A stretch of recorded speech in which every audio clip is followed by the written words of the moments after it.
What if you could train your birds simply by switching lights in the right order? In an aviary house, every lighting zone has a purpose.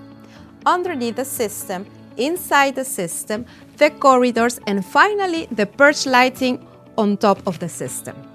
Birds naturally follow lights, so you can guide them step by step toward the perches in the evening.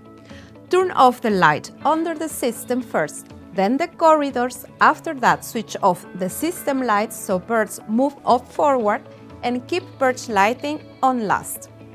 This guides birds to the highest point, helping them settle calmly for the night.